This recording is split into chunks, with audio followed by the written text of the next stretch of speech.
Bonsoir, bonsoir, bonsoir. Bonsoir les Gabonais. On va essayer de discuter un peu des choses de notre pays. Parce que apparemment, le pouvoir en place pense que les Gabonais sont dupes. Les Gabonais sont loin d'être dupes. Pour ceux qui ont l'esprit éveillé, pour ceux qui connaissent les choses de notre pays, ils savent pertinemment que ce pouvoir ne fait jamais les choses pour arranger les Gabonais. Donc, chers Gabonais, je vais parler pendant 15-20 minutes de ce qui se passe dans notre pays, le Gabon.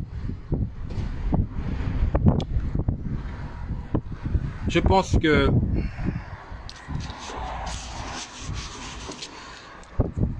tout le monde connaît qui est Marie-Madeleine Bouronso.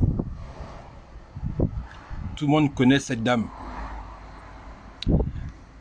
On va pas se répéter, mais tout le monde sait que Marie-Madeleine Bouronso était l'une des femmes du défunt dictateur Omar Bongo Ondimba. Celui qui a régné en maître pendant 42 ans dans notre pays. Donc, lorsque la Cour constitutionnelle veut faire croire aux Gabonais que les institutions fonctionnent, je pense que nous sommes dans un jeu de dupes. Et ceux qui ont bien vu le jeu de cette institution savent pertinemment que rien ne va dans ce pays. On va faire un peu la genèse de ce qui s'est passé depuis quasiment 1990. En 1990, le Gabon, comme d'autres bon nombre de pays en Afrique francophone, adopte le multipartisme. C'est-à-dire que le PDG ne serait plus le seul parti politique dans notre pays. Donc, c'est la voie à la création d'autres partis politiques. En 1993, il y a eu la première élection soi-disant démocratique de notre pays. Bien évidemment, vous savez ce qui s'est passé. Omar Bongo est passé en force. Et qu'est-ce qui s'est passé pendant cette élection? Le père Paul Mba Abesolo, que tout le monde connaît, qui était lui le véritable vainqueur de cette élection, a contesté la validité des résultats. Donc, le moyen légal pour contester une élection, c'est de faire un recours. Bien. Il a fait un recours, et je pense que tout le monde est au courant. Le père Paul Mba Abesolo a été débouté. C'est-à-dire, les éléments qu'il a amenés à la Cour constitutionnelle pour mettre à mal le résultat des votes qui avait été énoncé par Antoine Boumou Miakou. Bien évidemment, Marie-Madeleine Bouronso et ses amis, les 8 juges qui ont été bien évidemment nommés par le défunt Omar Bongo, ont débouté le père Paul Mba Abesolo. Il y a eu des émeutes. Après, en 1994, il y a eu les fameux accords de Paris et ce qui s'est passé par la suite. Premier recours débouté par la Cour constitutionnelle. En 98, rebelote, Omar Bongo Ondimba a truqué les résultats. Pour faire simple, hein. Une fois de plus, Marie-Madeleine Bouronso et ses 8 amis ont tout fait pour que Omar Bongo reste président dictateur du Gabon. Pierre Mamboundou a utilisé les voies légales. Une fois de plus, c'est un recours qu'il a déposé à la Cour constitutionnelle. C'est la voie légale. Bien évidemment, il a été débouté. Il y a eu des émeutes, il y a eu des morts à Libreville, à Port-Gentil. Bien évidemment, comme d'habitude, ça passe sous silence. Les gens font ce qu'ils ont à faire. Certains acceptent de rentrer dans un gouvernement d'union nationale, le partage des postes. Une fois de plus, le peuple gabonais est pris en otage. 2005, 3e élection présidentielle démocratique en griffe. Rebelote, rebelote, rebelote. Omar Bongo fait un passage en force. Pierre Mamboundou, une fois de plus, conteste la validité des résultats. Il passe par un recours devant la Cour constitutionnelle. Une fois de plus, il est débouté. Donc, quand on dit il est débouté, c'est-à-dire le peuple gabonais, une fois de plus, est marginalisé. Omar Bongo Ondimba reste, une fois de plus, le dictateur, le seul maître à bord au Gabon. Comme d'habitude, certains opposants Moutouki rentrent dans le gouvernement d'union nationale, ça partage les postes, ça fait semblant de faire l'opposition, et une fois de plus, les Gabonais sont marginalisés. 2009,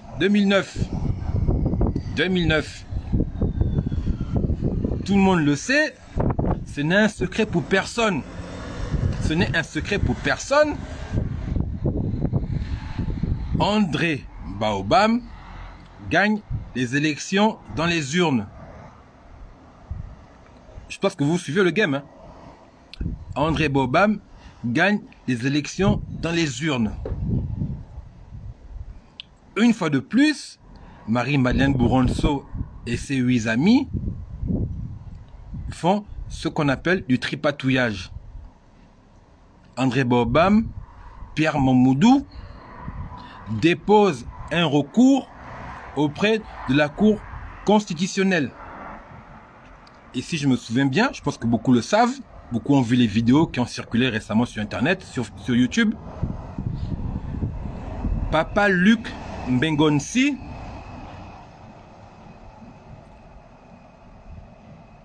lance également un recours devant la Cour constitutionnelle. Vous avez vu la vidéo de 14 minutes où il s'adresse à Marie-Madeleine Bouronso avec des éléments factuels qui prouvent à suffisance qu'il y a eu fraude, qui prouvent à suffisance que Ali Bongo n'est pas gabonais, puisque tout le monde le sait, hein, ce n'est un secret pour personne.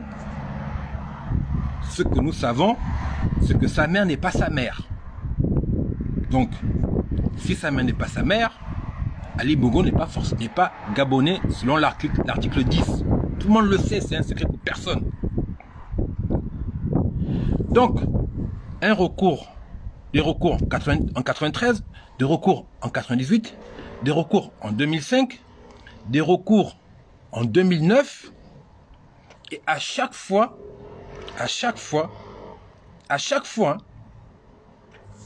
les Gabonais, ils sont rebutés.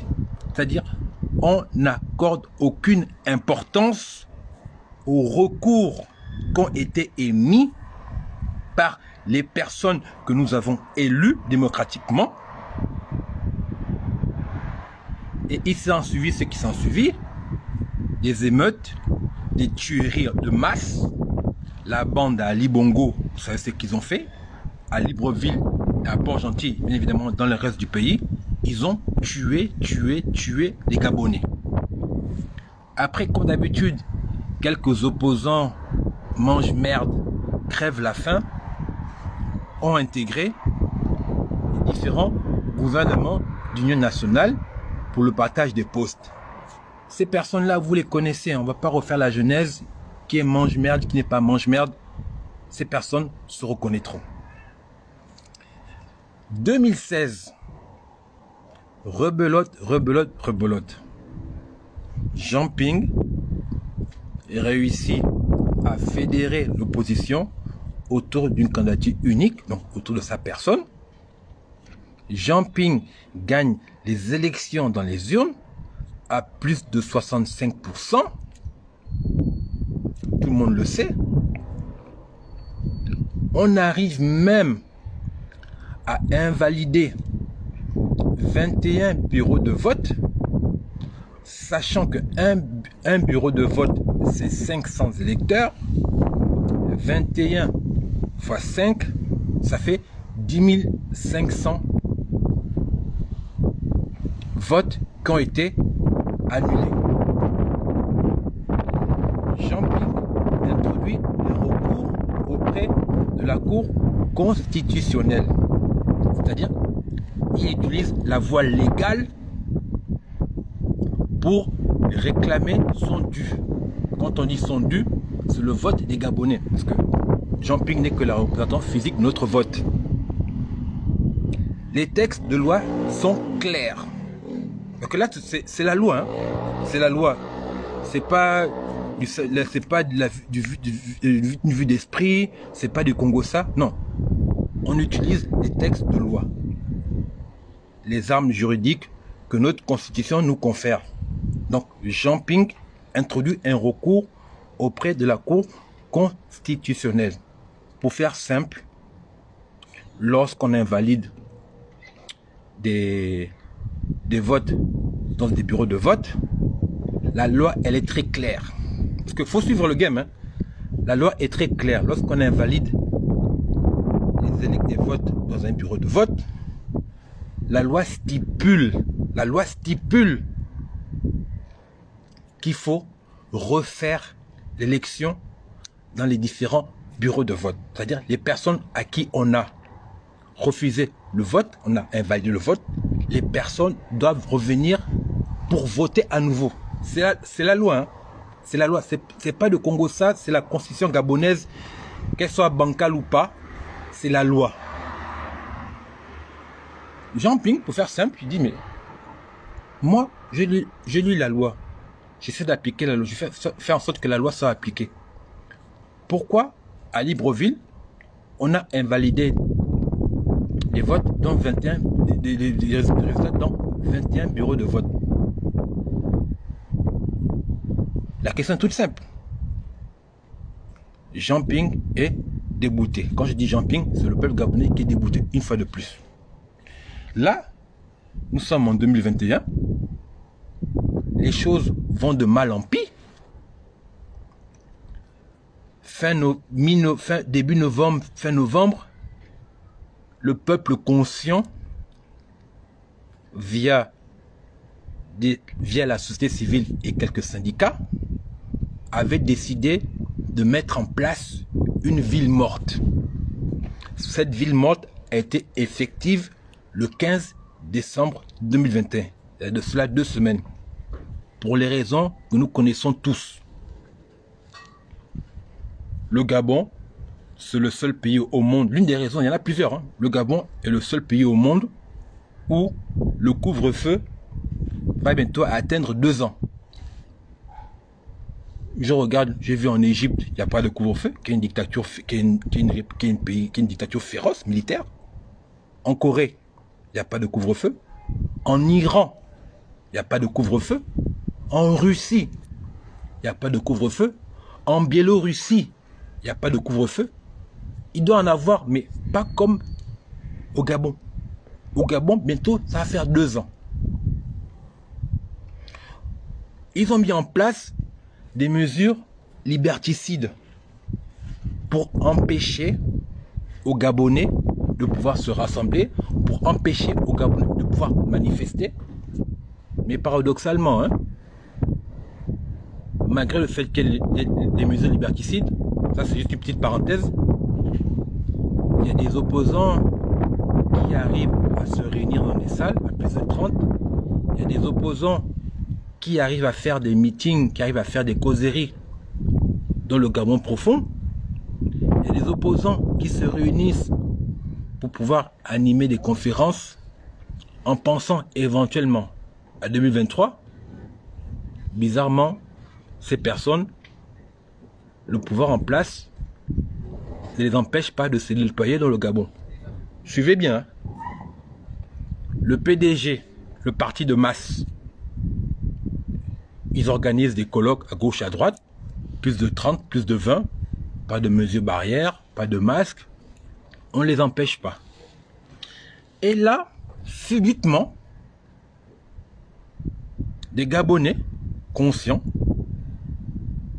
se mettent à introduire un recours auprès de la Cour constitutionnelle pour demander l'annulation des mesures liberticides. Tout naturellement, dans un pays démocratique, c'est-à-dire dans un pays réellement démocratique, avec un véritable chef de l'État au sommet, ce genre de mesures ne devrait pas exister. C'est-à-dire, on a un pouvoir en place qui veut faire croire aux gens qu'ils sont avec le peuple, qu'ils sont magnanimes. Ils veulent faire croire au peuple que les institutions fonctionnent. Les mêmes institutions qui ont refusé les recours de 93, de 98, de 2005, de 2009, de 2016, subitement, la Cour constitutionnelle, la même Cour, avec la même femme à la tête depuis 30 ans, 31 ans, subitement, cette même Cour se réunit pour suspendre les dites mesures liberticides. À un moment donné, la question que je me pose, c'est de savoir, finalement, qui est le dindon de la farce? Parce que depuis 90-93, on vole les élections aux Gabonais. Des Gabonais, comme ceux du COPIL, se lèvent pour demander l'annulation de certains résultats. La même Cour qui se réunit en 2021 n'a pas eu la même présence d'esprit en 93, 98, 2005, 2009 et 2016, et subitement, là, par un jeu de sorciers, on suspend, on annule, on suspend, on annule. Mais c'est pour faire croire aux Gabonais que la dictature est devenue une démocratie. Je ne sais pas si beaucoup ont observé cela. Je sais que beaucoup ont observé cela. Mais la question que nous sommes en train de nous poser, c'est que qu'est-ce qui est derrière ces soi-disant annulations ou suspensions des mesures qui ont été prises 2 ans auparavant à cause soi-disant de la pandémie de la Covid-19. Posons-nous la question, posez-vous la question, qu'est-ce qui est derrière cela? Parce qu'il est clair et net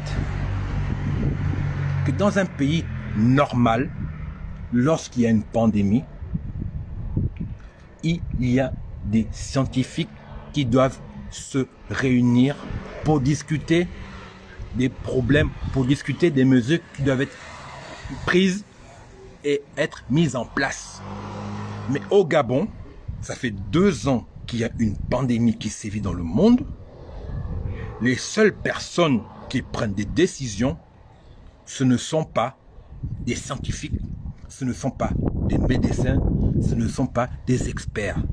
Ce sont des politiciens de pouvoir dictatorial.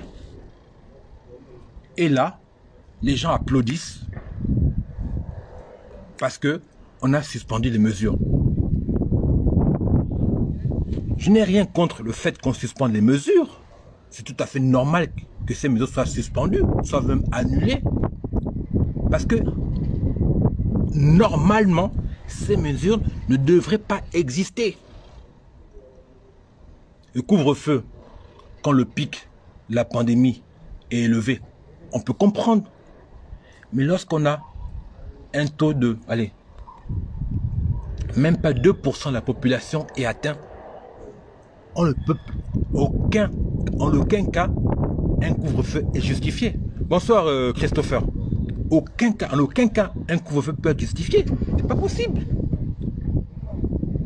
Je ne suis pas juriste, je ne suis pas expert en droit, mais je me suis mis juste à regarder ce qui s'est passé auparavant au Gabon, en termes de recours. Mais je remarque qu'à un moment donné, on se moque des Gabonais. Et là, tout d'un coup, la machine à communication du pouvoir en place se met à balancer partout dans les réseaux, dans tous les journaux du pouvoir et du Gabon. Suspension des mesures, annulation des mesures. Ouais, super, le gouvernement a réagi, la Cour constitutionnelle a réagi. Mais vous êtes des menteurs.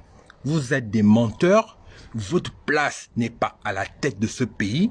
Votre place est en prison. Et moi qui suis de nature catégorique, en termes de haute trahison, c'est directement le poteau, c'est Orlando, direct. Parce qu'à un moment donné, tout ce que vous faites n'est pas n'a jamais été dans le but de satisfaire les Gabonais. Une dictature ne met jamais des choses en place pour favoriser le peuple. C'est impossible. Je ne pense pas que la dictature gabonaise soit différente de la Biélorussie ou de la Russie ou de l'Égypte. Non. Toutes les dictatures réagissent de la même façon. Elles ne mettent pas en place des mesures qui vont permettre au peuple d'être de plus en plus libre. C'est faux. C'est faux. C'est faux, c'est archi faux. Donc, on peut se satisfaire en tant que Gabonais, en tant qu'être humain, que ces mesures soient annulées. Ça, je n'ai rien contre. Mais il ne faut pas oublier que si ces mesures liberticides ont été mises en place, c'est parce que à la tête de notre pays, il y a des personnes qui ne sont pas à leur place. C'est aussi simple que ça. Point barre. Maintenant, on va continuer à taper sur ces putschistes par rapport à tout ce qui se passe dans notre pays. Mais il ne faut pas oublier le point central. Dans une dictature, c'est le sommet de l'État qui gère. C'est le sommet de l'État qui impose le tempo. Et le tempo a été magistralement imposé par ces gens-là en faisant croire aux Gabonais qu'ils sont magnanimes. C'est faux et archi faux. Donc, chers Gabonais, faites attention à ce qui se passe. Ah, merci. Ah, Christopher, merci. Tout à fait. Voilà. Et je veux retomber sur toi, Christopher. Effectivement, dans l'annulation de ces mesures, il y a effectivement plusieurs camps qui se battent. Parce que le dictateur en place n'est plus là. Donc, les amis du dictateur se battent contre les amis de Sylvia Bongo. Et nous, comme d'habitude, nous les Gabonais lambda, nous sommes au milieu. Voilà ce qui se passe. On veut nous faire comprendre que oui, il y a il y a le syndicat des bars, des boîtes de nuit qui se fâchent parce qu'ils ne se font plus de l'argent. C'est pour ça qu'on a assoupli les mesures. Mais ils s'en foutent des bars, ils s'en foutent des boîtes de nuit, ils s'en foutent. C'est pas ça le plus important. Le plus important pour eux, c'est de faire en sorte de tenir la population en laisse. Comme ça, on les tient. Je te tiens, tu me tiens. On lâche un peu du lest en pensant que on est proche du peuple. C'est du n'importe quoi. Christopher, tu as tout à fait compris. Voilà le problème que nous avons. Qui dirige le Gabon? Qui devrait diriger le Gabon? Tout le monde le sait. C'est la personne que nous avons élue en 2016, c'est-à-dire Monsieur Ping. Comme ça devait être le cas en 2009 avec André Bobam, en 2005 et en 1988 avec Pierre Mamoudou, et en 1993 avec le père Paul Mba Abesolo. Ce qui se passe au Gabon, c'est un jeu de dupes et personne ne va tomber dans ce piège. Maintenant, on va suivre la suite des événements, mais gardez à l'esprit que le dictateur qui s'est imposé par la force ne dirige plus ce pays. Il ne l'a jamais dirigé depuis 2018.